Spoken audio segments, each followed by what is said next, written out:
Sir, বিয়ে করবেন আমায়? একাদশ শ্রেণীতে পড়ুয়া ছাত্রী তানহার মুখে কথাটি শুনে হতভম্ব হয়ে গেলাম আমি। আশেপাশে তাকিয়ে দেখে নিলাম কেউ শুনে ফেললো কিনা ওর কথাটি। না, কেউ নেই এদিকে। বললাম, কি বলছো এসব? মাথা ঠিক আছে কি তোমার? দেখুন স্যার, আমি জানি আপনি আমাকে পছন্দ করেন আর হয়তো ভালোবাসেন। আপনি যে বাসায় এসে পড়ানোর চেয়ে আমাকে কাছ থেকে দেখতে আসেন বেশি, সেটা কিন্তু আমি সেই ক্লাস 9-এর থেকেই দেখে আসছি। যাই হোক, আমি অনেক ভেবেছি বিষয়টি নিয়ে। এবার আমি যা ভেবেছি আপনার মনেও যদি তাই থাকে, তবে মায়ের সাথে বিষয়টি নিয়ে কথা বলতে পারেন। এটা ঠিক যে তানহাকে আমি পছন্দ করি আর ভালোবাসি, কিন্তু ওর পরিবারের যে স্ট্যাটাস, তার সাথে কখনোই আমার পরিবারের স্ট্যাটাস যায় না। আর তাই মনের কথা এতদিন মনেই পুষে রেখেছি, কখনো মুখ ফুটে বলার সাহস করিনি। কিন্তু তানহা যে এতদিন ধরে বিষয়টি আন্দাজ করে আসছে, সেটা শুনে রীতিমতো একটু লজ্জিতই হলাম। চেয়ার ছেড়ে উঠে দাঁড়িয়ে গিয়ে বললাম, আমি আসি তাহলে, আজ আর পড়াবো না। কথা শুনে তানহাও দাঁড়িয়ে গেল। বলল, আপনি কি আমায় এড়িয়ে যাচ্ছেন নাকি আমার ধারণা ভুল? ধারণা যদি ভুল হয়ে থাকে তবে আমি ক্ষমা প্রার্থী। আর যদি এড়িয়ে গিয়ে থাকেন তাহলে কাল থেকে আর পড়াতে আসবেন না। আসলেও আমি আর পড়বো না।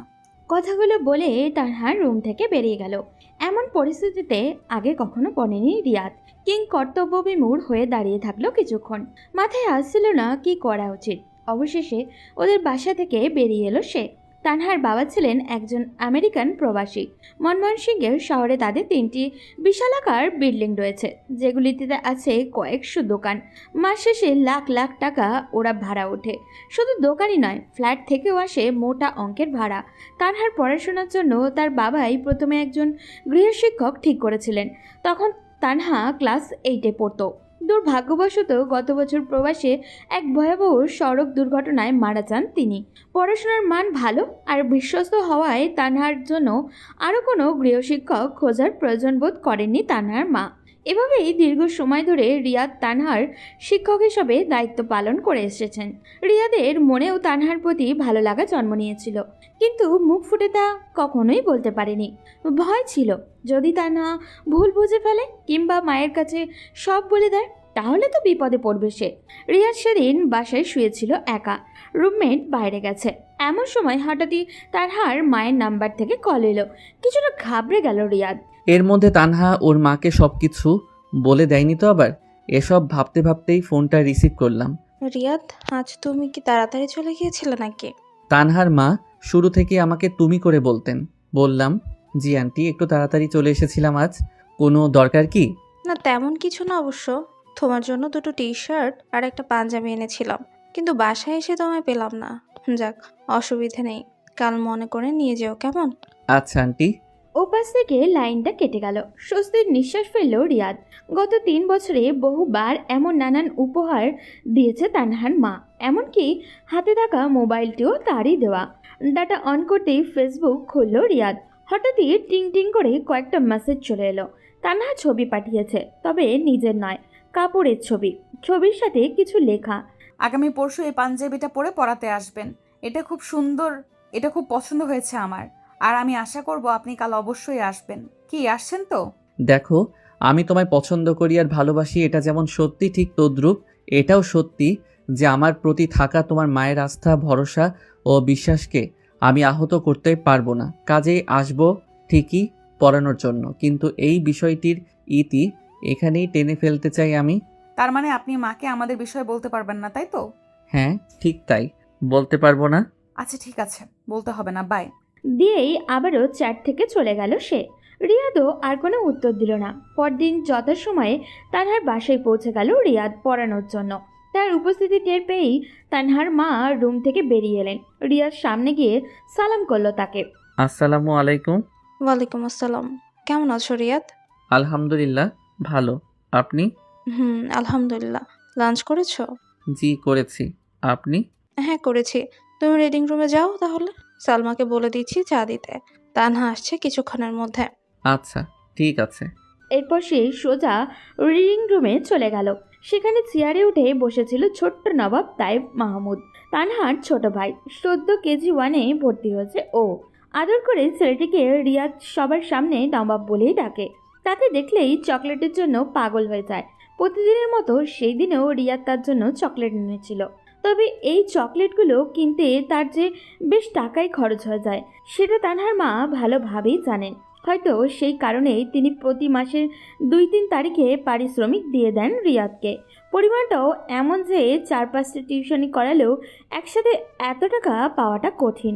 যদিও এত বেশি টাকা কেন তাকে দেওয়া হয় সেই প্রশ্ন রিয়াদ কোনোদিনও করেনি। নবাবের হাতে চকলেট ধরিয়ে দিতেই ছেলেটি খুশিতে দৌড়ে রুম থেকে বেরিয়ে গেল। কিছুক্ষণ পর রিয়াদের কানে ভেসে এলো, মে আই কাম ইন?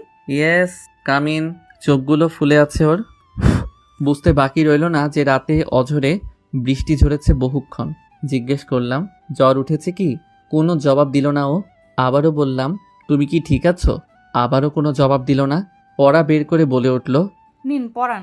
দেখো, তুমি যা করছো সেটা কিন্তু খুব বাড়াবাড়ি হয়ে যাচ্ছে। এটি কখনোই হবার নয়। এমন সময় আন্টির গলার আওয়াজ ভেসে আসলো। আসতে পারি? আমি চেয়ার ছেড়ে উঠে দাঁড়িয়ে বললাম, জি আসুন। তানহার মায়ের মুখে ছিল মুচকি হাসি, হাতে দুটো শপিং ব্যাগ। এগিয়ে এসে তিনি টেবিলের উপরে ব্যাগগুলো রেখে তা থেকে প্রথমে কয়েকটি টি শার্ট বের করলেন। রিয়াদকে দেখিয়ে বললেন, দেখো তো পছন্দ হয়েছে কিনা। এখন এসবের কি প্রয়োজন ছিল আবার? অযথাই খরচ করতে গেলেন। আন্টি এবার মুচকি হেসে বললেন, কে বলেছে আমি অযথাই খরচ করতে গিয়েছি? এগুলো আমি নয়, এগুলো পাঠিয়েছে আমার ছোট বোন, তোমার সারা আন্টি। গতকাল মার্কেটে দেখা করতে বলেছিল আমায়। দেখো তো পাঞ্জাবিটা পছন্দ হয় কিনা। আর শোনো, সারা বলেছে আগামী শুক্রবার এই পাঞ্জাবিটা পরে তুমি যেন ওদের বাসায় যাও। জুমার পর তোমার দাওয়াত সেখানে। আমি অবাক হয়ে জিজ্ঞেস করলাম, কি বলছেন এসব? আর তাছাড়া আমি তো সারা আন্টিদের বাসায় যাইনি কখনো, চিনব কি করে? সে আমি ব্যবস্থা করে দিবনি, সেসব তোমায় ভাবতে হবে না। আমি আছি এবার, তুমি কন্টিনিউ করো পড়া। তারপর রুম থেকে বেরিয়ে গেলেন তিনি। মুহূর্তেই তানহার কপালে দুশ্চিন্তার ভাঁজ পড়ে গেল। হঠাৎই তড়িঘড়ি করে ফোন তুলে নিল সে। রিয়াদ বলল, কি ব্যাপার, কি হয়েছে? প্লিজ আমাকে একটু সময় দিন। এই বলে কাকে যেন কল করলো। ওপাশ থেকে রিসিভ করতেই তানহা বলে উঠল, রুবি, চ্যাটে আয় তো একটু। রিয়াদ কিছুই বুঝতে পারছিল না, তবে এই সময় নীরব থাকা ছাড়া আর কোনো উপায় ছিল না তার। তানহা চ্যাট করতে লাগলো। মিনিট 5 পর ফোনটা রেখে দিল তানহা। রিয়াদ বলল, কি হয়েছে? আর রুবির সাথে কিসের কথা বললে এখন? আন্টি ঠিক করেছে রুবিকে আপনার কাছে পড়াবে বলে। ও আমার সাথেই পড়ে একই কলেজে। ও আমার সব নোটস দেখতো, অনেক হেল্প নিত আমার থেকে। আপনার দেওয়া সব শিটের ফটোকপি করে নিত ও। এতদিন যা ভয় পাচ্ছিলাম হয়তো তাই হতে চলেছে। যাই হোক, আপনি পড়ান। আপনার তো এইসবে কোনো অসুবিধা নেই, পড়ান। আমি বুঝতে পারছিলাম না আসলে ঠিক কি হতে চলেছে। তানহা কিছুটা বুঝতে পারলেও ও বিস্তারিত আমায় বলছিল না। হয়তো ও কিছু আড়াল করছিল আমার থেকে, তবে ওর চেহারা দেখে এটা আন্দাজ করতে পারছিলাম যে যা হতে চলেছে তা মোটেও ভালো কিছু বয়ে আনবে না। আজ মঙ্গলবার। তানহা বলেছিল পরশুদিন মানে আগামীকাল যেন পাঞ্জাবিটা পরে পড়াতে আসি। ও কি তাহলে কাল জানতে পারিনি যে কাপড়গুলো ওর মা নয় বরং ওর আন্টি গিফট করেছে? আজ আবার আন্টি সাফ সাফ বলে দিলেন শুক্রবার যেন পাঞ্জাবিটা পরে সারা আন্টির বাসায় যাই। তাহলে তানহা যে বলেছিল এটা পরে ওকে পড়াতে আসতে, তার কি হবে? আর কাল যদি পাঞ্জাবি পরে আসি তাতে যদি আন্টি কিছু মনে করেন তো? না, আমার মাথায় এখন আর কাজ করছে না কিছু। এসব ভাবতে ভাবতে কোথাও যেন হারিয়ে গিয়েছিলাম আমি। তানহার কথা শুনে হুঁশ ফিরল আমার। ও বলল, কি হলো, পড়াবেন না? হ্যাঁ হ্যাঁ অবশ্যই পড়াবো, দাও বই দাও। রিয়াদ বই নিয়ে পড়ানোর চেষ্টা করছিল, কিন্তু তানহার চোখ যেন বারবার তার উপরেই আটকে যাচ্ছিল।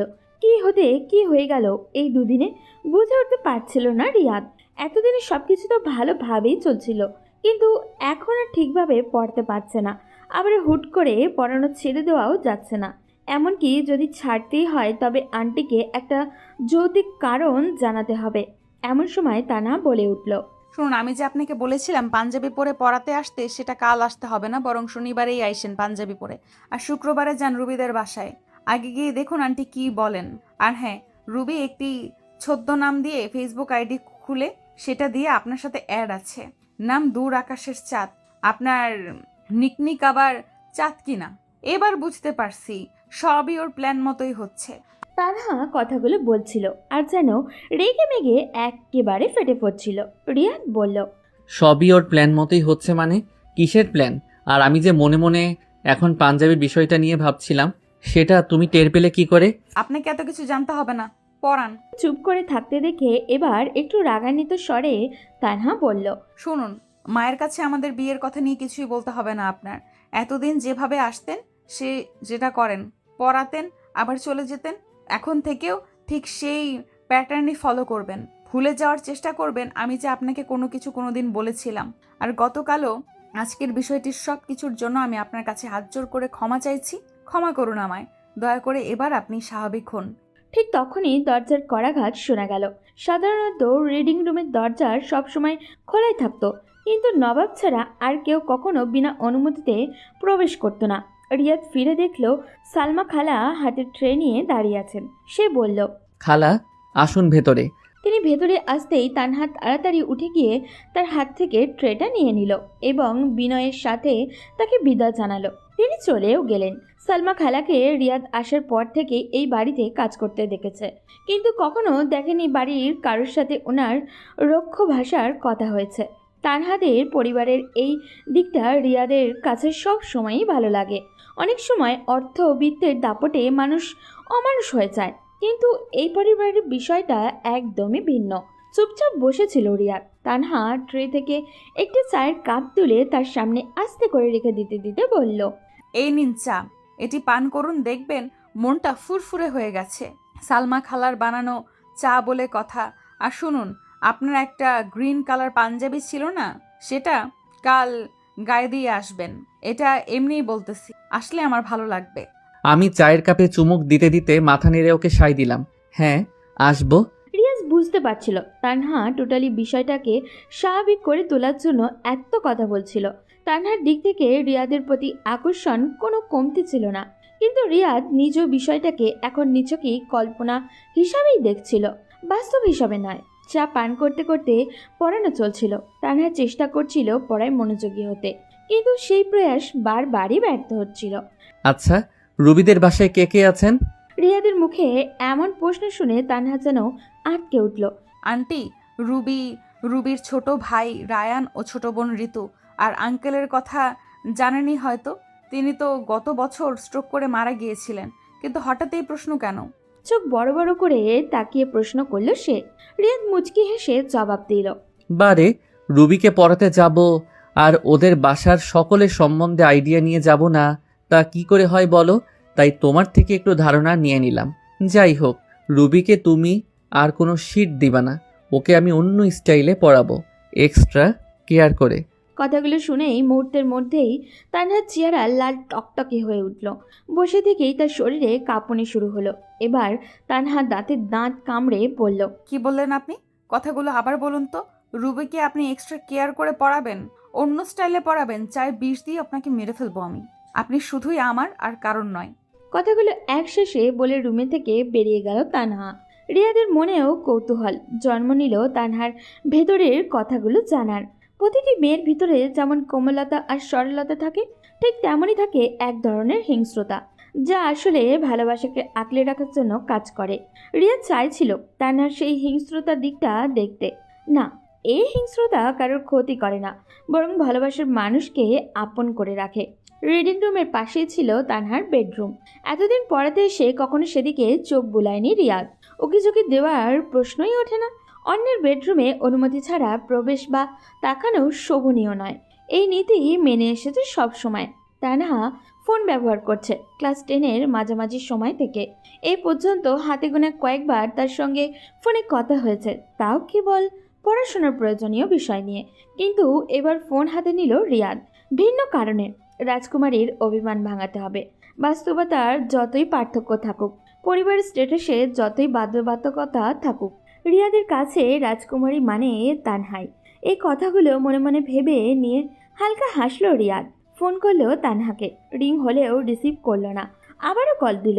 এবার রিসিভ করতেই রিয়াদ কিছু বলার আগেই তানহা বলে উঠল, কেন ফোন দিয়েছেন আমায়? আপনি না রুবিকে এক্সট্রা কেয়ার করে পড়াবেন বললেন? যান, ওকে গিয়ে পড়ান। আপনি আমাকে নয়, আমি আর পড়বো না, চলে যান আপনি। বুঝতে পারলাম কথাগুলো গিয়ে শুধু ওর কানেই পৌঁছায়নি, বরং সরাসরি কলিজায় গিয়েও আঘাত করেছে। আমি বললাম, শোনো, আমাকে কিছু সময় দাও, আমি তোমার মায়ের সাথে সুযোগ বুঝে বিষয়টি নিয়ে কথা বলবো। আর অমনি যেন ওই বিছানায় আনন্দ লাফিয়ে উঠল। ওপাশ থেকে ভেসে আসা শব্দ শুনে তো তাই মনে হলো আমার। বলল, হো রিয়েলি? প্রমিস? প্রমিস। ফোন কেটে দেওয়ার পর গভীর চিন্তায় ডুবে গেল রিয়াদ। তার মনের ভেতরে চলতে লাগলো প্রশ্ন আর দ্বিধার এক দীর্ঘ সংলাপ। যেন নিজেকেই প্রশ্ন করছে, তানহার আবেগের সঙ্গে কি সে কি খেলছে? যা করছে ভেবেচিন্তে করছে তো? তানহার মা যদি রাজি না হয়, তবে পরিমাণ কি হতে পারে? তানহাকে যে রঙিন স্বপ্ন দেখানো হয়েছে সেটাকে বাস্তবে রূপ দেওয়ার সম্ভব হবে তো? মানুষের ভেতরের ইমোশনগুলো সব সময় চারপাশের বাস্তবতার অনুকূল ভাবতে বাধ্য করে। রিয়াদেরও তেমন হচ্ছে, কিন্তু সে যতদূর এগিয়েছে সেখান থেকে ফেরার আর কোনো পথ নেই। কারণ তানহাকে যে আনন্দের সাগরে ভাসানো হয়েছে, তাকে সেই সাগরে আবারও ডুবিয়ে দেওয়া তার দ্বারা সম্ভব নয়। নিজের সাথেই যেন এক অদৃশ্য যুদ্ধ শুরু হয়ে গেছে তার। ঠিক তখনই তান্না এসে দরজায় দাঁড়ালো। রিয়া তাকিয়েছিল তার ফেরার অপেক্ষায়। কোনো কথা নয়, দুজনের চোখের ভাষাতেই যেন কথাগুলো হয়ে গেল। রুমে ঢুকলো তানহা। চোখগুলো লাল হলেও মুখে হাসি ফুটে আছে। তার মুখের আকৃতিটা চাঁদের মতো গোল। এ ধরনের মেয়েদের স্বামীরা নাকি 12 মাসেই ভরা জ্যোৎস্নার সৌন্দর্য দেখতে পান। হয়তো রিয়াদও ভাগ্যবান হতো যদি তানহা তার জীবনে থাকতো। অনেকক্ষণ পড়াশোনা চলল। যাওয়ার সময় ইচ্ছে করে রিয়াদ শপিং ব্যাগগুলো রেখে দরজার দিকে এগিয়ে গেল। তখনই পেছন থেকে ডেকে উঠল তানহা। এই যে শোনেন। রিয়াদ ফিরে তাকালো তানহার দিকে। তানহা সামনে এসে ভ্রু কুঁচকে বলল, ইচ্ছে করে ব্যাগগুলো রেখে যাবার বুদ্ধিটা কিন্তু দারুণ ছিল। গতকাল পাঞ্জাবি বিষয়টা যখন আমার মনে চলছিল তখনও সেটা ধরতে পেরেছিলে, আর এখনও। কিন্তু কিভাবে? এইভাবে মন থেকে আপনাকে পড়ে ফেলতে পারি বলেই তো আপনাকে চাই, বোঝেন না? আমার মুখ থেকে জবাব দেবার মতো আর কোনো শব্দ উচ্চারিত হলো না। চোখে চোখ বিনিময় করে ব্যাগগুলো নিয়ে বেরিয়ে গেলাম। বাসায় ফিরে দেখি রুমমেট রেজা ব্যাগ গোছগাছ করছে। জিজ্ঞেস করলাম, কিরে, কি হয়েছে? রিয়াদ কথাগুলো শুনে রোজার চোখ ভিজে উঠল। রিয়াদ এগিয়ে গিয়ে তার কাঁধে হাত রেখে নিচু স্বরে বলল, রেজা, সব কিছু ঠিকঠাক আছে তো? অমনি ও সজোরে জড়িয়ে ধরলো আমায়। হাউমাউ করে কাঁদতে শুরু করলো। ওকে সামলে নিয়ে বললাম, আরে বলবি তো আমায় কি হয়েছে, বল। কান্না মাখা স্বরে রেজা বলল, আমার মা আর নেই রে রিয়াদ, আমার মা আর নেই। রোজার মা মারা গেছেন। কিভাবে মারা গেছেন সেটার চেয়ে জরুরি হলো রোজার কাছে বাড়ি ফেরার মতো টাকা আছে কিনা জানা। কিন্তু সরাসরি জিজ্ঞাসা করলে হয়তো লজ্জায় রোজা বলবে আছে। তাই জিজ্ঞাসা না করেই মানিব্যাগ থেকে 1000 টাকা বের করে এগুলো রাখ, এরপরে যদি কোনো অসুবিধা হয় তাহলে ফোন করিস। আর আমি তোর নাম্বারে বিকাশ থেকে কিছু টাকা রিচার্জ করে দিচ্ছি, কাজে লাগবে। কাঁদিস না, শক্ত হ, ধৈর্য ধর। অবাক হয়ে এমনভাবে রিয়াদের দিকে তাকালো যেন সে তার মায়ের পেটের ভাই। রিয়াদেরও মনে হলো এটাই তো স্বাভাবিক, না হলে মানুষ মানুষের জন্য কথাটি বলা হয় কেন।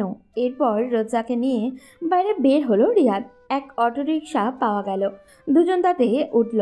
রিয়াদ ড্রাইভারকে বলল ব্রহ্মপুত্র পার যেতে। সেখান থেকেই রোজাদের বাড়ি যাবার বাস পাওয়া যায়।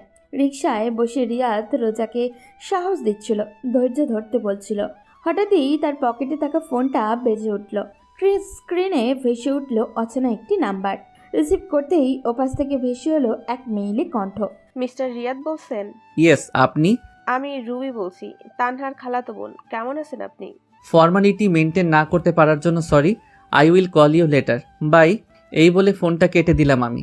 রেজা চুপচাপ বসে আছে যেন একটা পাথর। হবে নাই বা কেন? একজন সন্তানের জন্য মায়ের উপস্থিতি আর অনুপস্থিতি যে কতটা সুখ দুঃখের ফারাক, সেটা তো তারাই টের পায় যারা এর ভুক্তভোগী। রিকশা থেকে নেমে রিয়াদ ভাড়া মেটালো। তারপর রোজার বাসে টিকিট কেটে দিল। সিটে বসিয়ে তাকে পানি কিনে দিল এবং বাস ছাড়ার আগ পর্যন্ত ঠায় দাঁড়িয়ে রইল কাউন্টারে। এতে অন্তত কিছুটা হলেও রোজার মনে সাহসের সঞ্চয় হবে। রিয়াদের তাই মনে হচ্ছিল ওপাশে বসেই কেউ বাস ছেড়ে যাওয়া পর্যন্ত সেখানেই ছিল সে। বাস ছেড়ে যাবার পর রিয়াদ আবারও রিকশায় উঠে সেই অচেনা নাম্বারে কল দিল। রিং বাজতেই দ্রুত রিসিভ হলো। মনে হচ্ছিল ওপাশে বসেই কেউ অপেক্ষা করছিল। রিসিভ করেই ওপাশ থেকে বলে উঠল, আমি অপেক্ষা করছিলাম আপনার ফোনের জন্য। যাক, ভালোই হলো। গতকাল তানহা বলছিল আপনি নাকি কোনো মেয়ে লোকের সাথে ফোনে কথা বলেন না। আমি ওকে বলেছিলাম আমি কথা বলে দেখিয়ে দেব। করলামও সেটা। কাল ওকে কলেজে গিয়ে কল রেকর্ডগুলো প্রুফ হিসেবে শোনাবো। কথাগুলো শুনে বিস্মিত হয়ে গেলাম আমি। বললাম, এসব সামান্য বিষয় নিয়েও এমন করতে হয়? আচ্ছা বাদ দিন এসব।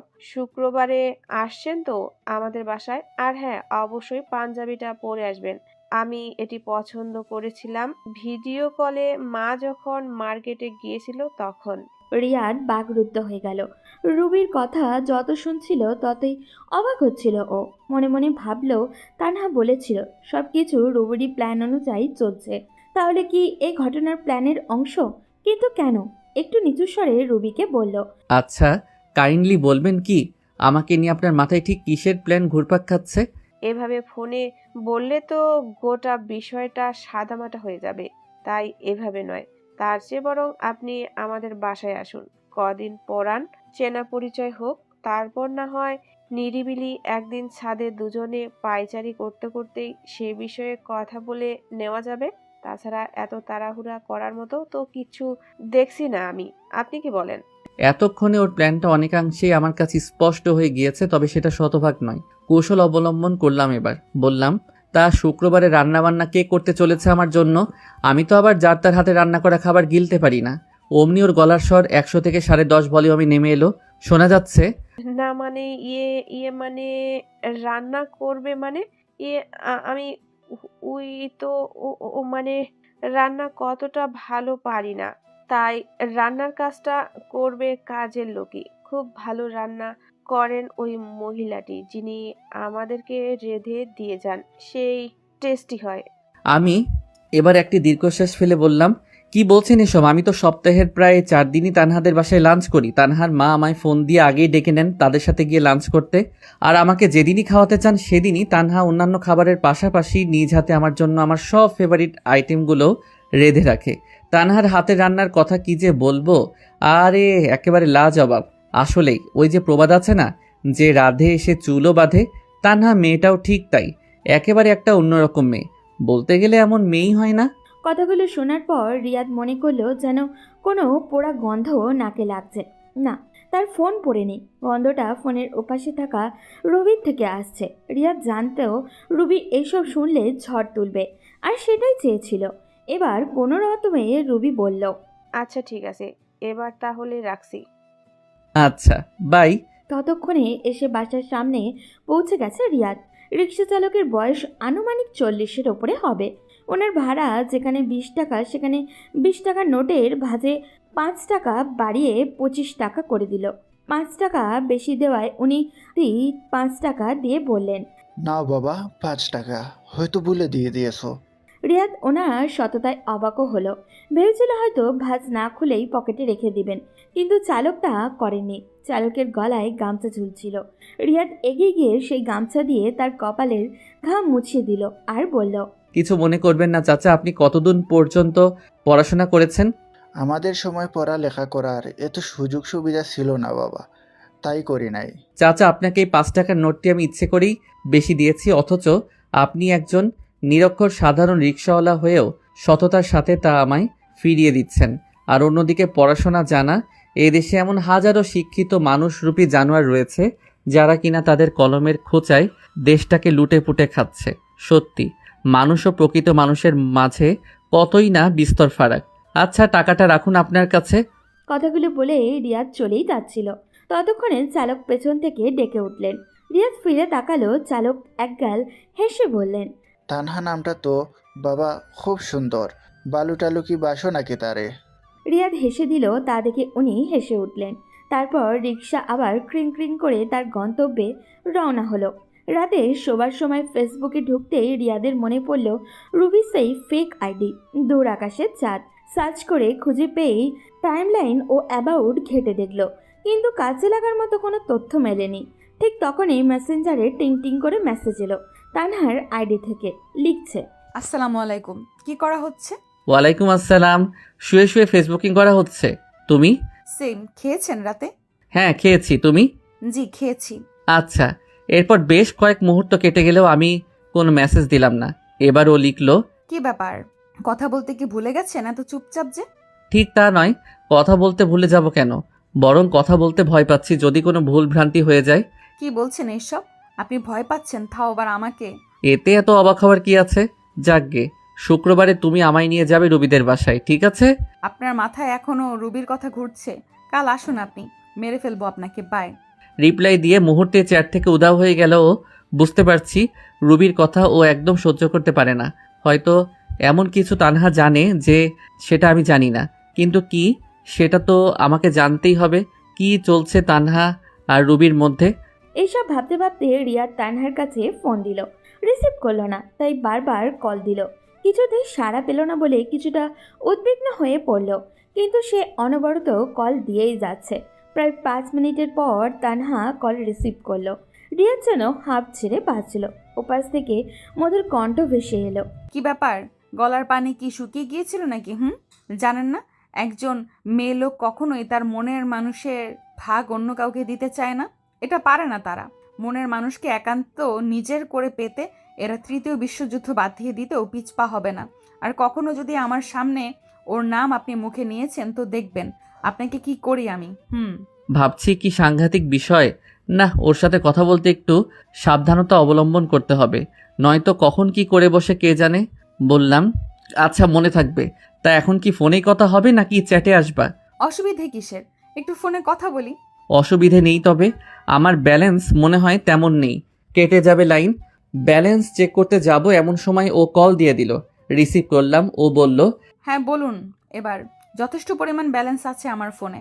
আরে আমার তো বিকাশে টাকা ছিল, সেখান থেকেই রিচার্জ করে নিতে পারতাম, তুমি কল দিতে গেলে কেন? হয়েছে, এবার এইসব বলা বাদ দিয়ে কাজের কথা বলুন তো। কই, আমাদের তো কোনো কাজের কথা নেই। আপনি না আসলেই। আমি কি আসলেই? কাজের কথা হলো, মায়ের কাছে কখন আমাদের বিষয়ে কথা বলবেন সেটা বলুন।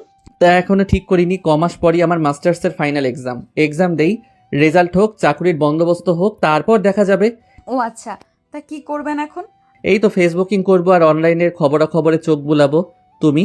আচ্ছা, আপনি কি কি খেতে পছন্দ করেন বেশি? আগে বলো তুমি কি কি সবচেয়ে ভালোভাবে রান্না করতে পারো। সে সময় রুবিকে ওই কথাগুলো ওকে মেন্টালি ডাউন করে দেওয়ার জন্য বলেছিলাম। সফলও হয়েছি। প্রকৃতপক্ষে তানহার হাতের রান্না খাওয়ার সুযোগ এখনও সেভাবে হয়ে ওঠেনি। এবার তানহা বলল, আমি তো প্রায় সবকিছুই রান্না করতে পারি। আমি সবকিছু রান্না শিখেছিলাম আমার দাদির কাছ থেকে। দাদির হাতের রান্না ছাড়া বাবা খেতেনই না। আর দাদির মারা যাবার পর বাবা খেতেন আমার হাতের রান্না, খেতেন আর বলতেন এই যেন আমার মাই রান্না করেছেন। আচ্ছা যান, আগামীকাল আপনাকে বিরিয়ানি রেঁধে খাওয়াবো, কেমন? আন্টি যদি কিছু বলেন তো? মাথা খারাপ আপনার? মা যদি জানতে পারেন আমি আপনাকে রান্না করে খাওয়াচ্ছি, তাতে বরং উনি খুশিই হবেন। কেন কেন খুশি হবেন কেন? কারণ বাবা মারা যাবার পর আমি কখনোই আর কারোর জন্য সেভাবে কিছুই রান্না করিনি, তাই। ওর কথা এবার আমি আরো বিস্মিত হলাম আর বললাম, অনেক রাত হয়েছে, এবার ঘুমাও নাকি? আচ্ছা ঠিক আছে, আর আপনিও শুভরাত্রি। শুভরাত্রি। পরদিন ঠিক সময়ে হাজির হলো রিয়াদ তানহাদের বাসায়। সালমা খালা ফ্লোরে মপ দিচ্ছিলেন, নবাব খেলায় মতো। তানহার মায়ের কোনো সার শব্দ নেই। হঠাৎই ফোন কল এলো তানহার মায়ের নাম্বার দিয়ে। রিয়াদ রিসিভ করলো। আসসালামু আলাইকুম। ওয়ালাইকুম আসসালাম। রিয়াদ এসেছো বাসায়? জি আন্টি, মাত্রই এলাম। জানতাম চলে আসবে। তোমার পাঞ্চুয়ালিটি যে এমনই। যাই হোক, তানহাকে দেখলাম খুব যত্ন সহকারে আজ তোমার জন্য বিরিয়ানি রান্না করছে। খেয়ে যেও।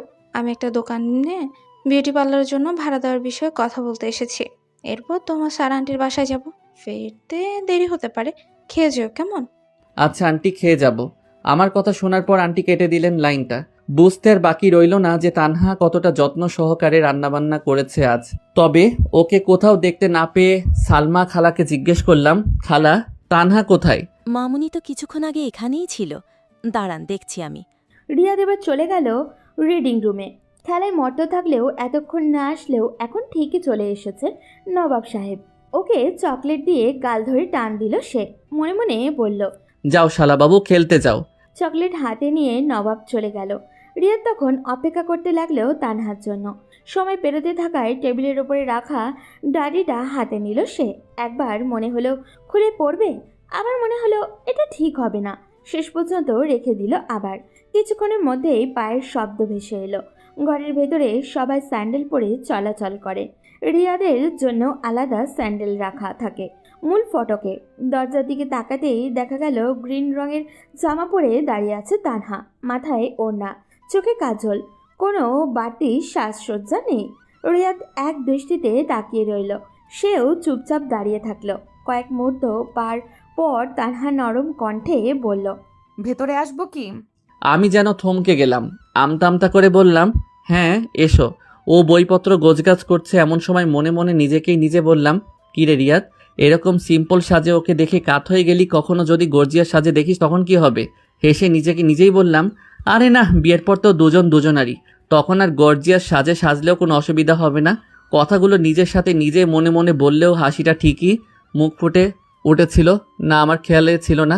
আমাকে এভাবে হাসতে দেখতে তানহা বলে উঠল, জনাব, বিয়ের আগে আমি আপনার সামনে গর্জিয়াস সাজে আসবো না কখনোই, ভাববেন না। তানহার কথায় রিয়াদ আবারও বিস্মিত হলো। এরপর পড়ানো শুরু করলো বটে, কিন্তু মন একদমই পড়ায় বসছিল না। সামনের আসনে যদি কোনো পড়ি বসে থাকে তবে পড়ানো কম, তাকানোই বেশি মনে হবে স্বাভাবিক। এমন ভাবনায় ডুবে থাকতেই তানহা তাকে প্রশ্ন করলো, স্যারের কি আজ শরীর খারাপ নাকি মন? কিছুই খারাপ না, সবই ঠিক আছে, পড়ো তুমি। তাহলে আপনি যে আমার সাথে কথা বলার ছুতো খুঁজছিলেন সেটার কি হবে? এবার আর আমি চুপ করে থাকতে পারলাম না, বললাম, আচ্ছা, সেদিন আমি যখন মনে মনে পাঞ্জাবির কথা ভাবছিলাম তখন তুমি সেটা বুঝে গিয়েছিলে। এরপর শপিং ব্যাগগুলো ইচ্ছে করে রেখে চলে যাচ্ছিলাম, সেটাও বুঝতে পেরে গেছিলে। আবার আজও টের পেয়ে গেছো তোমাকে গর্জিয়াস সাজে কখনো দেখলে কি হবে তা নিয়ে আমার মনে কী সব চলছিল তা।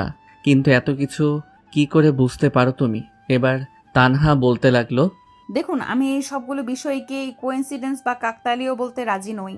এখনো বেশ কয়েকবার উপস্থিত সময়ে একজন পুরুষ মানুষের মনে চলাচল, ভাবনা পদ্ধতিকে বুঝতে পারা বা বর্ণনা করতে পারার যে ঘটনাগুলো সংঘটিত হয়েছে তাতে কৃতিত্ব আমাকে না দিলেও নারী জাতিকে ঠিকই দিতে হবে। অবাক হয়ে জিজ্ঞেস করলাম, কিন্তু তা কেন? কেননা পৃথিবীতে বই পড়তে গেলে পড়াশোনা জানা হতে হয়, পড়তে জানতে হয়, কিন্তু পুরুষের মন পড়তে হলে কোনো নারীকে পড়াশোনা জানতে হয় না। এটি পড়তে পারার জন্য হৃদয় থেকে হৃদয়ে নিরবিচ্ছিন্ন সংযোগ থাকাটাই যথেষ্ট। বুঝেছেন এবার? আমি এসব নিয়ে আর কোনো প্রশ্ন করার সাহস ওকে দেখালাম না, বললাম, পড়া শুরু করা যাক তাহলে। আপনি তো দুপুরে খেয়ে আসছেননি, তাই না? সেই প্রশ্নে রিয়াদ যেন আকাশ থেকে মাটিতে পড়ল। অবাকও হলো, তার মনের কথা জানলো কিভাবে? দুপুরে না খাওয়ার কথা সে কিভাবে বুঝলো? বই খাতা সরিয়ে দিয়ে রিয়াদ তানহার দিকে তাকালো, দৃষ্টিতেই প্রশ্ন ছুড়ে দিল। তানহা বুঝে ফেললো সে কি বলতে চাইছে, তাই নিজে থেকেই বলতে শুরু করলো। এত অবাক হচ্ছেন কেন? আপনার রুমমেট রেজার মা গতকাল মারা গেছেন, তিনি বাড়িতে চলে গেছেন। আপনি বাসায় একা একা সময় পার করেছেন। গতকাল রাতেও রান্না না করে বাইরে খেয়েছেন। সকালে নাস্তা করেছেন চা আর বনরুটি। দুপুরে অলস হয়ে বিছানায় পড়েছিলেন, তবে রান্না করতে ভালো লাগেনি, আর তাই দুপুরের খাবারও খাওয়া হয়নি। কি ঠিক বললাম তো? সব কিছুর একটা লিমিট থাকে, কিন্তু এ তো দেখছি আমার বিষয়ে সব কিছু একেবারে আনলিমিটেডভাবে বলে দিচ্ছে। আমার মুখে কোনো ভাষা নেই, বাকরুদ্ধ হয়ে ওর দিকে হাঁ করে তাকিয়ে আছি। এমন সময় ও বলে উঠল, হয়েছে হয়েছে, এত অবাক হতে হবে না। এই বিষয়টি শুধু আমি একা নয়, বরং এখন পর্যন্ত আপনার ওই ফেসবুক পোস্টটি যারা যারা পড়েছে তারা সবাই জানেন। বোকার মতো নিজের লাইফস্টাইলের সব কিছুর বর্ণনা দিয়ে এভাবে কেউ পোস্ট দেয় নাকি? আসলে সোশ্যাল মিডিয়ায় এসে আমাদের আবেগ, ভালোবাসা, লাইফস্টাইলের সব কিছুর প্রাইভেসির 12টা বাজিয়ে দিয়েছে। আমরা বুঝে না বুঝে নিজেদের সব ইনফরমেশন সেখানে শেয়ার করে দিই, যা কিনা পরবর্তীতে অনেকের জীবনেই কাল হয়ে দাঁড়ায়। তাই আমাদের উচিত সোশ্যাল মিডিয়াতে যাই শেয়ার করি না কেন বুঝে শুনেও ভেবে চিনতে তারপর শেয়ার করা। এই একটি পোস্ট নিয়ে যে তানহা আমাকে এভাবে ধুয়ে দিবে সেটা কখনো কল্পনাও করিনি। এবার আর সাহস হলো না কথা বলার, মাথা নেড়ে বুঝিয়ে দিলাম, হ্যাঁ বুঝেছি। রিয়াদ বই খাতা গুছিয়ে পড়ানো শুরু করতে চাইছিল। এমন সময় তানহা চেয়ার ছেড়ে উঠে দাঁড়িয়ে বলল, আপনি মনোযোগ দিয়ে পড়তে থাকুন, আমি গিয়ে ডাইনিংয়ে আপনার জন্য খাবার রেডি করছি। এই বলে চলে গেল। ওর প্রস্থানে রিয়াদ যেন স্বস্তি পেল। মনে মনে ভাবতে লাগলো তানহা আসলেই খুব মিষ্টি, নেত্রকোনার বিখ্যাত বালিশ মিষ্টির চেয়েও মিষ্টি। হঠাৎই এইসব ছেলে মানুষই ভাবনা মাথায় এলো। তবে এক জিনিসে স্থির করে ফেলল ও, পরের বার বাড়ি গেলে তানহার জন্য বালিশ মিষ্টি অবশ্যই নিয়ে আসবে। একবার খেলে সারা জীবন মনে রাখবে এই মিষ্টির কথা। কিছুক্ষণ পর তানহা আবারও এসে দরজায় দাঁড়ালো। দুজনের মাঝেই অদ্ভুত এক আকর্ষণ তৈরি হলো। তানহা ডাকেনি, তবু রিয়াদ টের পেল ওর উপস্থিতি। চোখ তুলে তাকাতেই তানহা বলল, আসুন, খাবার রেডি। ডাইনিংয়ে এসে তো আমি আরও অবাক। যদিও বিরিয়ানি খাওয়াবে বলেছিল, কিন্তু এখন দেখছি এ যেন এক বিশাল মেহমানদারি। বেসিংয়ে হাত ধুতে ধুতে বললাম, এত আয়োজন কেন? আমাকে কি তোমার হাতি মনে হয়? তা মনে হলে তো কলা গাছের বন্দোবস্তই করতাম, তাই না? ওর দিকে তাকিয়ে একগাল হেসে বললাম, যাও নবাবকে নিয়ে এসো, আর তুমিও বসো। না, আপনি খান, আমরা খেয়েছি আগে। সালমা খালা কোথায়? ওনাকে যে দেখছি না। সালমা খালা আর আমি একসাথেই খেয়েছি। কাজ করছেন হয়তো ওইদিকে। হঠাৎই কলিং বেলের শব্দ হলো। তানহা এগিয়ে যাবে তখনই কোথা থেকে সালমা খালা এসে হাজির, হাতে টিফিন বক্স। তানহার চোখে চোখ পড়তেই খালা বললেন, মামুনি, আমার রাকিব এসেছে, কল দিয়েছিল। আচ্ছা, যান আপনি। খালা চলে গেলেন। আমি চেয়ারে বসতে বসতে বললাম, কে রাকিব? তানহা সোজাসুজি আমার বিপরীত দিকের চেয়ারে বসতে বসতে বলল, খালার ছেলের নাম রাকিব, ক্লাস 8-এ পড়ে। ও এতদিন ওর নানা বাড়ির থেকে পড়াশোনা করেছে। মায়ের বলাতে খালা ওকে এনে ময়মনসিংহে 8-এ ভর্তি করায়। খালা সাহস পাচ্ছিল না, কিন্তু মা বলেছেন সাপোর্ট দিবেন, তাই আনা। বিরিয়ানি যখন রান্না করেছিলাম তখন মাই খালাকে বলেছিলেন তার ছেলেকে ফোন করে এনে তাকেও যেন বিরিয়ানি দেই, তাই টিফিন বক্স করে পাঠাচ্ছেন। কথাগুলো শুনে রীতিমতো বিস্মিত হয়ে গেলাম আমি। বললাম, সত্যি তোমার মায়ের মতো মানুষই হয় না। ওনার মতো সবাই যদি তাদের অধীনস্থদের সাথে নিজেদের সাধ্যমতো এমন ব্যবহার করত তাহলে কতই না ভালো হতো। তাহলে আর পত্রিকা টিভিতে আমাদের এমন কোনো খবর দেখতে হতো না যে অমুক জায়গায় গৃহকর্মীকে মেরে হাসপাতালে পাঠালো মালিক, তমুক জায়গায় গৃহকর্মীর হাত ঝলসে দিল মালিক। এই সেই। আমার কথাগুলো শুনে তানহা একটা দীর্ঘশ্বাস ফেলে বলল, হয়েছে, এবার খাওয়া শুরু করুন তো। খেতে লাগলাম আমি। খেতে খেতে বললাম, তোমার ফিউচার ড্রিম কি? মানে কি করতে চাও বা হতে চাও? পড়াশোনা তো করছি, পড়াশোনা শেষ করে কি করব না করব সেটার ডিসিশন আমি একা তখনও নিব না, আর এখনও অগ্রিম নিতে চাইছি না। তাহলে কার থেকে বা সাথে নিবে? আপনার থেকে। ওর সমস্যা হলো সব কিছু ও অকপটে বলে দেয়। স্পষ্টবাদিতা দারুণ ওর। বললাম, আমার থেকে? কিন্তু কি করে? টেবিলের উপর রাখা নাইফ হাতে নিল তানহা আর বলল, আপনি এমন একটা ভাব করেছেন যেন আপনি কিছুই জানেন না। শোনেন, যদি কোনো উল্টাপাল্টা করেছেন তো এই নাইফ দিয়ে আমি আপনাকে খুন করে তারপর জেলে যাব, মনে থাকে যেন। তার কথায় রিয়াদ হেসে ফেলল। এরপর খাবারে মন দিল সে। রিয়াদ খাচ্ছে আর তানহা মনোযোগ দিয়ে তা দেখছে। এমন সময় হঠাৎই তানহার ফোন বেজে উঠল। রিয়াদ তাকাতেই বলে উঠল। মা ফোন দিয়েছে। ফোন হাতে নিয়ে তানহা রিসিভ করলো বটে, কিন্তু কয়েক মুহূর্তের মধ্যেই তার মুখশ্রী বিবর্ণ হয়ে উঠল। রিয়াদও খাবার থামিয়ে তাকিয়ে রইল। তানহা কিছুতেই বলছে না, শুধু শুনেই যাচ্ছে। আন্টি কি এমন বলছেন যে মেয়েটার চেহারা একেবারে ভেঙে পড়েছে? মিনিট কয়েক এভাবেই কেটে গেল। ফোন রেখে দিল তানহা। চোখে মুখে অদ্ভুত সংশয়ের ছাপ স্পষ্ট। রিয়াদ নিচু স্বরে কথা বলল, কি হয়েছে তানহা? সব কিছু ঠিকঠাক আছে তো? আন্টি ঠিক আছেন তো? রুবি ফোন করেছিল মায়ের ফোন থেকে। মা এখন ওদের বাসাতেই আছেন। ও বলছিল ও নাকি মাকে আন্টিকে বলতে শুনেছে যে মা আমাদের বিষয়ে সব কিছু জেনে গেছেন, আর বলল ও নাকি মাকে এটাও বলতে শুনেছে যে দেখ সারা, আমার একটাই মেয়ে, ওকে একটা ভালো ছেলের হাতে তুলে দিতে পারলে আমি নিশ্চিন্ত। আর সালমাকে বলেছি রিয়া যতক্ষণ বাসায় থাকে ততক্ষণ যেন লুকিয়ে হলেও ছায়ার মতো ওদের সব মুভমেন্টের উপর নজর রাখে।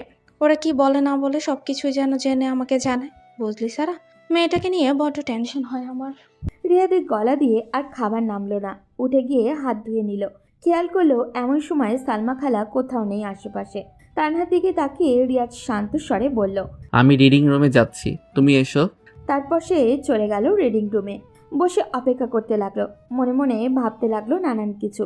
তাহলে কি আন্টি আমাদের বিষয়ে সব কিছু জেনে ফেলেছেন?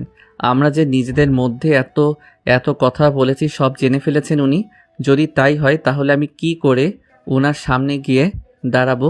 যদি উনি জিজ্ঞেস করে বসেন, তোমার উপর আমার স্বামীর এত ভরসা ছিল, আমারও ছিল, অথচ সেই তুমি কিনা এমন করলে?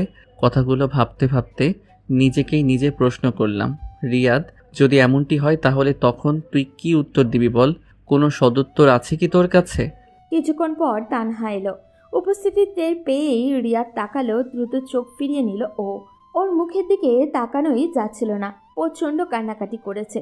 চেহারাটা লালচে বর্ণ ধারণ করেছে। চোখ ফুলে গেছে প্রায়। শরীরের ক্লান্তি ও নিস্তেজ ভাব। তাই উঠে দাঁড়িয়ে রিয়াদ বলল, যাও, তুমি রেস্ট করো গিয়ে। আমি আন্টির সাথে ফোনে কথা বলে নিব। প্রয়োজনে রাতে বাসায় এসে সরাসরি ওনার সাথে কথা বলবো। তুমি ভেবো না এসব নিয়ে, আমি এখন যাচ্ছি। কথাগুলো বলে রিয়াদ রুম ছাড়তে চাইল। দরজায় এসে দাঁড়ালো আবারও। পা যেন এগোচ্ছিলই না। ফিরে তাকাতেই দেখল তানহার চোখ বেয়ে অজর ধারায় অশ্রু ঝরছে। সেই দৃশ্য গলা শুকিয়ে গেল তার। ভেতরটা ক্ষত বিক্ষত হয়ে উঠল, চোখও ভিজে এলো অজান্তেই। তবুও নিয়তি মেনে রিয়াদকে ফিরে যেতে হলো।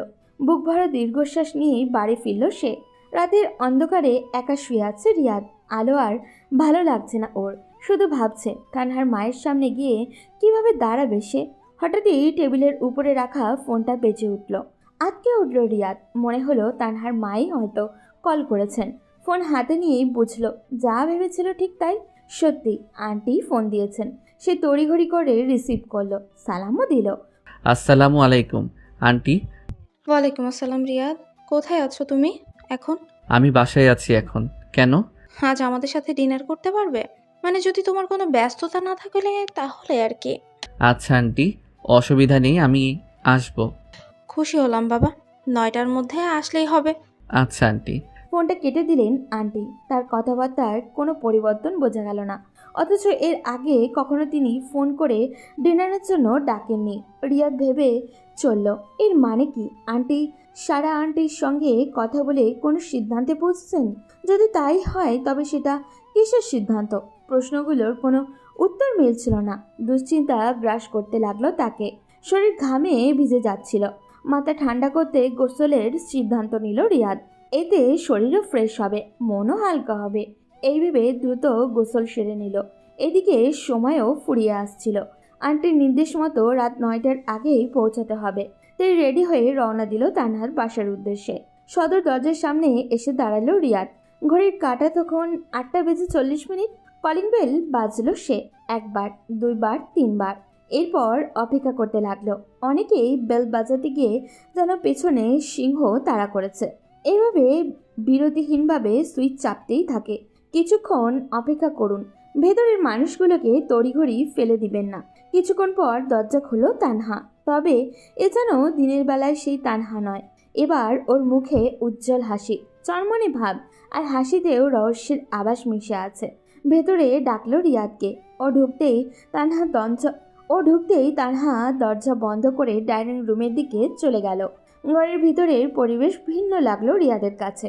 আগে কখনো এভাবে আসেনি সে। হঠাৎই নবাব দৌড়ে এলো চকলেটের খোঁজে, কিন্তু এবার তার দিকে খেয়ালই করলো না রিয়াদ। মনোযোগ ছিল চারপাশের অদ্ভুত পরিবেশে। কিছুক্ষণের মধ্যেই আন্টি এসে হাজির হলেন। রিয়াদকে দেখে হেসে দিলেন। নবাবকে সামলাতে গিয়ে বললেন, তাইফ, তোমার ভাইয়া কাল তোমার জন্য অনেক চকলেট আনবেন। আজ এমন করো না। তাইফ মায়ের কথায় খেয়াল্লায় মগ্ন হয়ে গেল। বিস্মিত হলো রিয়াদ। আজ হঠাৎই তাকে স্যার নয়, ভাইয়া বলে পরিচয় করিয়ে দিলেন কেন? এবার উনি রিয়াদকে সোফায় বসতে বললেন। পাশের সোফায় বসলেন উনি নিজেও। সামনে টেলিভিশন চলছে। তাদের চ্যানেলে যুক্তরাজ্য ভিত্তিক গণমাধ্যম সংস্থা বিবিসিতে দেওয়া। বিবিসির পূর্ণ রূপ হলো ব্রিটিশ ব্রডকাস্টিং কর্পোরেশন। এবার উনি রিমোটটি রিয়াদের দিকে এগিয়ে দিয়ে বললেন, রিমোটটা নাও, এখানে 170টা চ্যানেল আছে। সেগুলোর মধ্যেই সারাক্ষণ সিনেমা দেখায় এমন কিছু চ্যানেল আছে, সারাক্ষণ গানও দেখায় তেমন কিছু চ্যানেলও আছে, সারাক্ষণ শুধু খবর প্রচার করে তেমনও আছে। এছাড়াও আরও বহু ধরনের চ্যানেল রয়েছে। তুমি তোমার পছন্দ মতো যে কোনো একটা ক্যাটাগরির চ্যানেল দাও তো। রিমোটটি হাতে নিয়ে ওনাকে জিজ্ঞেস করলাম, আল জাজিরা ইংলিশ চ্যানেলটি আছে কি? হ্যাঁ আছে, 70-এ। এবার আমি 70-এ দিলাম। আল জাজিরাও একটি আন্তর্জাতিক গণমাধ্যম। এদের সহোদর দুটো চ্যানেল, মুলটি আরবি। এর সদর দপ্তর কাতারের দোহায়। আল জাজিরায় রেখে রিমোটটি ওনার দিকে এগিয়ে দিলাম।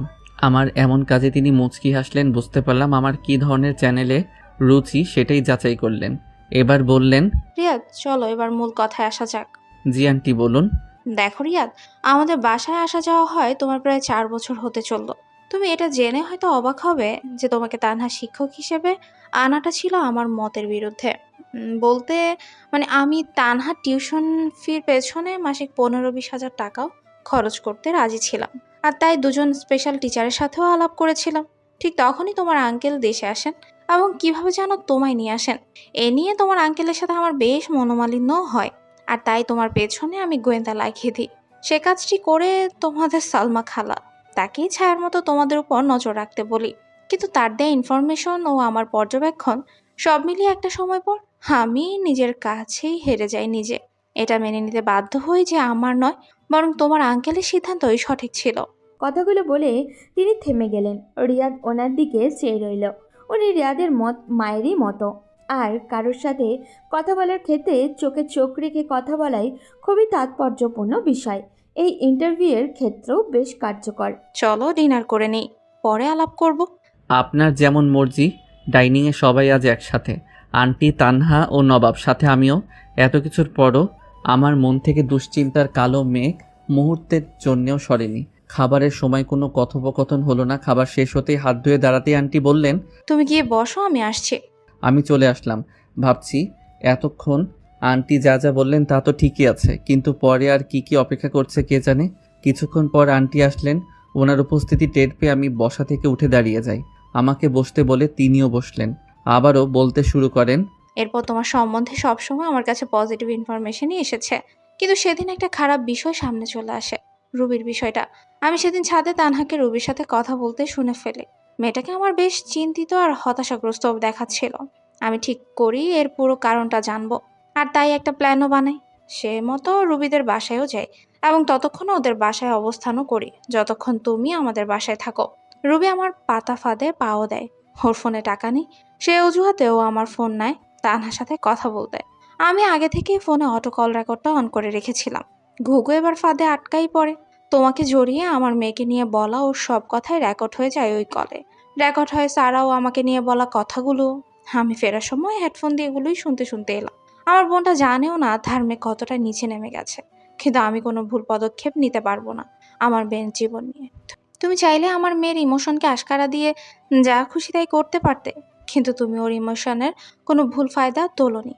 এমনিতেই তোমার জন্য আমার মনে জায়গা ছিল, আর এখন তো আমাদের সবার মনকেই তুমি তোমার করে নিয়েছো। আন্টি থেমে গেলেন। এবার সোফা থেকে উঠে দাঁড়ালেন। রিয়াদও দাঁড়িয়ে পড়ল। রিয়াদকে দাঁড়াতে দেখে আন্টি আবারও বললেন, তুমি বসো, আমি একটু আসছি। এই বলে তিনি চলে গেলেন তানহার বেডরুমের দিকে। রিয়াদ স্পষ্ট শুনতে পেল তিনি তানহার রুমেও ঢুকলেন। এতক্ষণে আন্টির মুখে এইসব কথা শুনে রীতিমতো শীতল হয়ে গেছিল রিয়াদ। নিজের কানকেও যেন বিশ্বাস করতে কষ্ট হচ্ছিল তার। কিছুক্ষণ পর আন্টি আবারও ফিরে এলেন। এবার তিনি হাসি মুখে এলেন, সোফায় বসে বললেন, তোমার অভিভাবক কে কে আছেন? আমি আমতা আমতা করে বললাম, বাবা মা দুজনই আছেন। বাকি কথা তোমার বাবার সাথেই হবে, ওনাকে আসতে বলো একদিন, কেমন? আমার আর বুঝতে বাকি রইল না কি ঘটতে চলেছে। আবেগে আপ্লুত হয়ে গেলাম আমি। কিন্তু এমনটি এভাবে হবে কোনোদিন তা স্বপ্নেও ভাবিনি। লজ্জা দূরে ঠেলে দিয়ে বলেই ফেললাম, কিন্তু আন্টি, আমি যে এখনো কোনো চাকরি পাইনি। তুমি চাকরি পাওনি মানে? চাকরি তুমি মানুষকে দিবে। তোমার মতো এত পড়াশোনা জানা একজন ছেলে যাবে নাকি ওই 10-15 হাজার টাকার চাকরি করতে? এদেশে আছে নাকি শিক্ষকদের যথার্থ কদর? শোনো, তুমি বিজনেস করবে, টাকা আমি দিব, তবে 1 টাকাও মেয়ের যৌতুক হিসেবে নয়, পুরোটাই ঋণ হিসেবে। তুমি কি বলো, নিবে নাকি যৌতুক? আমি এবার লজ্জায় পড়ে গেলাম। কি শুরু করলো এসব? বললাম, আস্তাগফিরুল্লাহ, কি বলেন এসব? যৌতুক নিব কেন? এটা কোনো সুস্থ মস্তিষ্কের মানুষই কখনো নিতে পারে না। আর যারা যৌতুক নেয় তারা আসলে মানুষই নয়। শোনো, আমার ঋণের টাকা তোমার থেকে পাই পাই করে বুঝে নিব আমি। যাও, অনেক রাত হয়েছে, এসব নিয়ে পরেও কথা বলা যাবে। আমি উঠে চলে আসব এমন সময় উনি পেছন থেকে আবারও ডাকলেন। দাঁড়ালাম আমি। বললেন, রুবিদের বাসায় যে শুক্রবারে যাওয়ার কথা ছিল সেটা ক্যান্সেল করে দিয়ে এসেছি। রুবির জন্য অন্য টিচারের ব্যবস্থাও করে দিয়েছি, ওসব নিয়ে ভেবো না। এবার আমি হাড়ে হাড়ে টের পাচ্ছি তানহা কেন এত স্পষ্টভাষী। গাছ যেমন গাছের ফলও তেমন, মা যেমন তার মেয়েও তেমন। আন্টির মুখে কথাগুলো শোনার পর বেরিয়ে এলাম বাসা থেকে। বেরিয়েই কল দিলাম তানহাকে। রিং হচ্ছে। রিসিভ করলো ও। আমি কি বলে কথা শুরু করব সেটারই কোনো কুল কিনারা খুঁজে পাচ্ছিলাম না। অপর প্রান্তে তানহাও খুব এক্সাইটেড, জোরে জোরে নিঃশ্বাস নিচ্ছিল ও। বেশ খানিকটা সময় কেটে গেলেও আমি কিছু বলছি না দেখে তানহা বলে উঠল, তা মাস্টারমশাই, নিজের বিয়ের বন্দোবস্ত তো প্রায় হয়েই গেল, এবার আমাকে বালিশ মিষ্টি খাওয়ান। আমি আর নিজের হাসি আটকে রাখতে পারলাম না। বললাম, খাওয়াবই তো। বিয়ে করে তোমায় বালিশ মিষ্টির দেশেই নিয়ে যাব, তখন দেখব কত খেতে পারো। আমার কথা শুনে ওপাশে তানহাও হাসতে শুরু করলো। To the guys at the back getting a bit more credit. Yeah, and I'm sure for you that's a very welcome development and long overdue. Oh, that's well spotted. It's a pretty loose pass. Messi. It's Belletti. And the keeper takes decisive action. And he's quick to snatch it back. Now he's got space here. He gets big! Oh, surely that deserved better. Beautifully worked to take the defence out of the picture, but there'll be no rush to see the replay on this. Raul.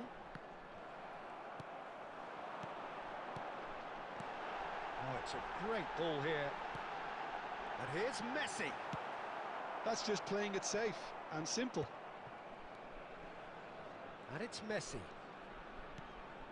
No change to the score. 0-0 it remains. Brzezinski. And he's there to retrieve it. Played out wide. And this is Batistuta! Has another go! He's scored! Oh, the deftness of touch. Received it delightfully and finished it off sumptuously. Yeah, the touch before the finish is so often the critical part, and we've just seen an example. So the first goal of the game.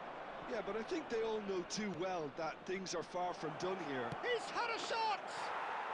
They've scored! And the lead lost no time at all! Yeah, since going a goal down, they've dug in to produce a really fine spell, which for me deserved that equaliser. That is so good, such sharp skills and such a delicious finish. Well, I think he was saying to his teammates, how dare you doubt me?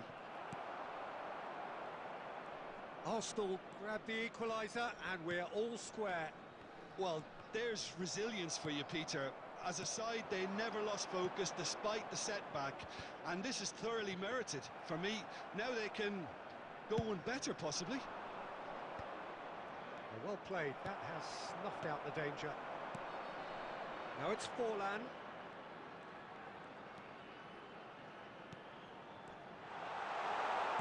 Knocks it into space.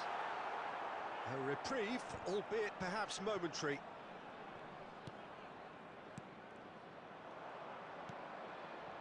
Van Basten. And that's been won straight back. Now it's Cristiano Ronaldo. Great vision. And that pass just didn't quite work. Belletti. Now it's Van Basten. Oh, it's a nice idea, but the execution was lacking.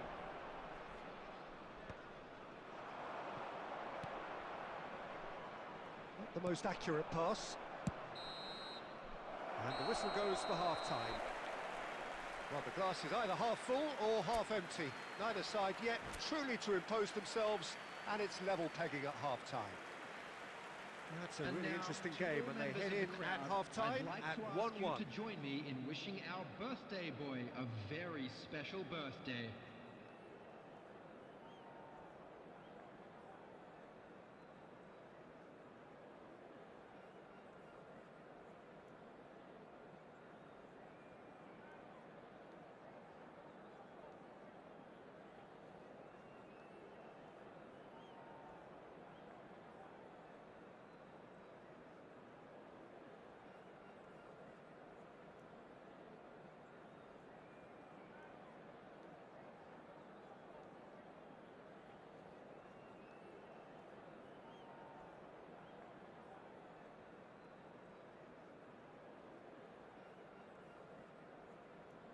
Substitution in progress.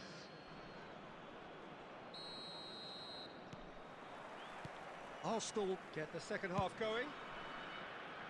Bangladesh have been the team that have had the lion's share of possession and chances. Okay, they haven't got much to show for it, but I think it's a case of keep going and eventually you'll get your break. It's a threatening ball.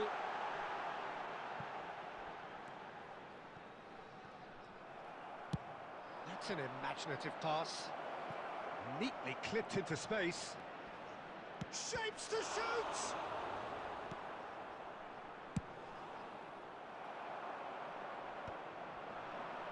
Serginho spots it and intercepts. Arsenal are looking to play on the counter here, aren't they? Well, I think it's pretty clear they've changed their shape. And the shot! Goal! Arsenal! And the comeback is complete! It was casual, it was careless, and it has proven costly.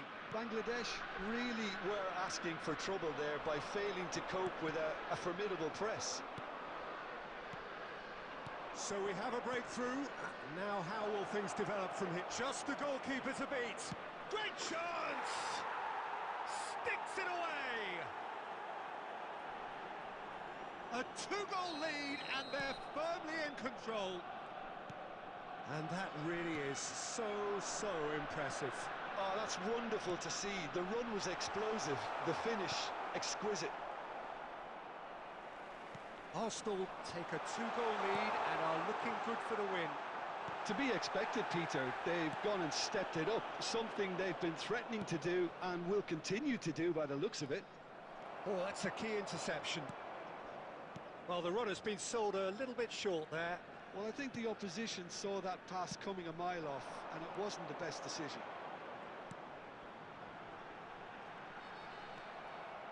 Rodri. Now it's Cristiano Ronaldo. And this is Lewandowski. And he's found a way past. Well, the movement is slick, the speed is slippery. The defence, though, able to hold on this time. And this is Batistuta. And the shot! No mistake! And they are dragging it back! Game on again! No space, no problem. You just cannot stop him. Forlan demonstrated great strength there. I mean, he really had to hold his man off and just create enough room for him to be able to get the shot away. And I think it's just top play. This is threatening to become a really good game. Well, they'll just be praying that one more chance falls their way before the whistle goes. And they're back on the ball again. Into the last 5 minutes. I think we're about to see a frenetic finish. No half measures from here.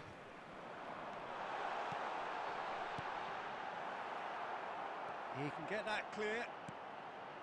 Messi. There will be 3 minutes. Spread out to the left. Lewandowski in the hunt and looking threatening. Well, that's beautifully weighted.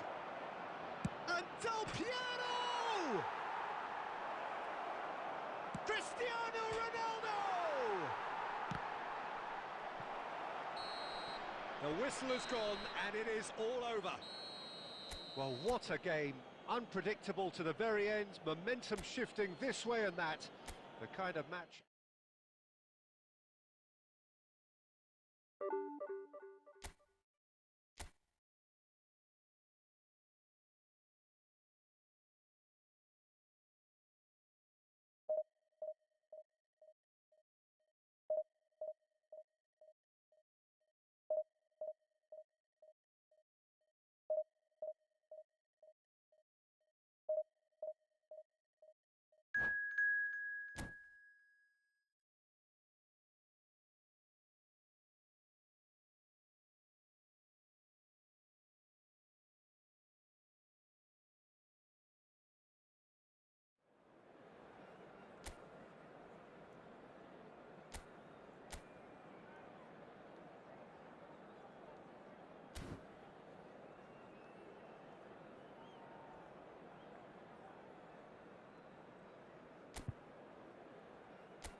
So bring it on. Hype, expectation, emotion. Hello, everybody, The game and yet to welcome kick to off. today's The match. excitement already palpable.